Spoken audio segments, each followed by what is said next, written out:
सारण से निर्दलीय एमएलसी सच्चिदानंद राय सदन में खड़े होकर जाति आधारित जनगणना पर सवाल करते हैं और बिहार के मुख्यमंत्री नीतीश कुमार उनको फटकार लगाते हुए कहते हैं कि बैठ जाओ और चुपचाप सुनो।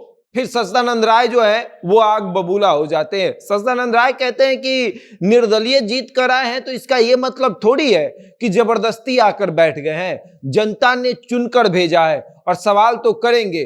गलत अगर आप कुछ करेंगे तो सवाल हम पूछेंगे और सवाल पूछने का अधिकार हमको है।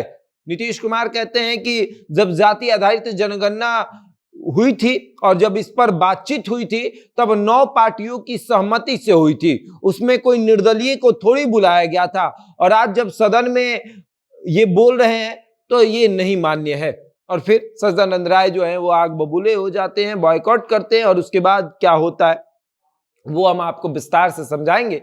लेकिन उसके पहले नमस्कार, मेरा नाम शशांक पांडे, आप जनता जंक्शन पर मुझे देख रहे हैं। कैमरे के पीछे विशाल खड़े हैं और अब आते हैं कि सारण से सच्चिदानंद राय निर्दलीय एमएलसी बनते हैं। निर्दलीय एमएलसी, इसके पहले वो भारतीय जनता पार्टी से थे, लेकिन उसके बाद भारतीय जनता पार्टी जब उनको टिकट नहीं देती है तो वो निर्दलीय एमएलसी बन जाते हैं। और निर्दलीय एमएलसी बनने के बाद वो जो है सदन के अंदर जाति आधारित जनगणना पर कुछ सवाल खड़े करते हैं। अब जब सवाल करते हैं तो नीतीश कुमार जो है वो नाराज हो जाते हैं। नीतीश कुमार को लगता है कि जो प्रत्याशी निर्दलीय जीत कर आया है वो सवाल क्यों पूछेगा, लेकिन सच्चिदानंद राय कहते हैं कि ऐसा नहीं चलेगा। सदन के अंदर अगर हम बैठे हैं तो सवाल तो पूछेंगे ही पूछेंगे, अगर आप गलत करिएगा तो सवाल पूछेंगे। लेकिन जैसे ही वो खड़े होकर सवाल करते हैं नीतीश कुमार फटकार लगाते हैं और कहते हैं कि बैठ जाओ, जो कहा जा रहा है सुनो। अब हमको नहीं पता है, पहले मेरे साथ थे, उसके बाद उधर गए, फिर निर्दलीय जीत कर आ गए हो, बैठ गए हो तो ज्यादा सवाल पूछ रहे हो, सवाल मत पूछो, बैठ जाओ। और फिर सच्चिदानंद राय बैठ जाते हैं। लेकिन वहां तो वो बैठ जाते हैं, सदन से बाहर आते हैं तो उनके अंदर का गुस्सा बाहर आता है। और गुस्सा इस तरीके से बाहर आता है कि वो कहते हैं कि बिहार के मुख्यमंत्री नीतीश कुमार अपने मुंह से, और उसके बाद आपको जो यहाँ जोड़ना है जोड़ लीजिए, हो सकता है आप इस बात को समझ गए होंगे लेकिन हम ये बात नहीं बोल सकते। सच्चिदानंद राय ने बोल दिया है कि मुख्यमंत्री जो है वो मुंह से, और उसके बाद आपको यहाँ जो शब्द अच्छा लगे सही लगे वो जोड़ लीजिए। मुख्यमंत्री के बारे में सच्चिदानंद राय ने यही कहा है। और फिर सच्चिदानंद राय कहते हैं कि सदन के अंदर बोलने नहीं दिया जा रहा है, ये सदन किसी का है क्या?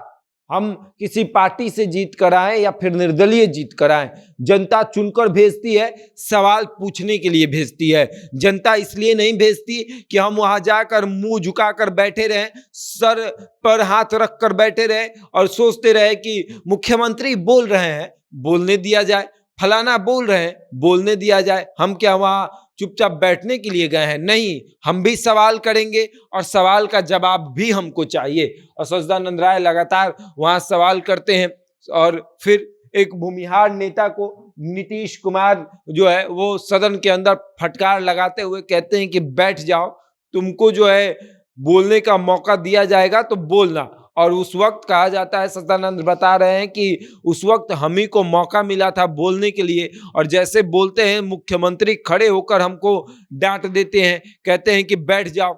और सही बात है कि सच्चिदानंद राय की राजनीतिक शुरुआत जो है वो नीतीश कुमार के साथ हुई है।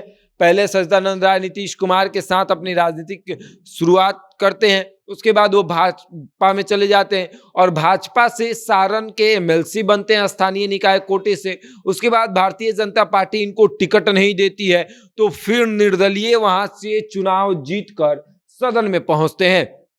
हाल में अभी प्रशांत किशोर के बेहद करीबी बने हुए हैं, प्रशांत किशोर के साथ इनका उठना बैठना है और प्रशांत किशोर भी नीतीश कुमार के करीबी रह चुके हैं।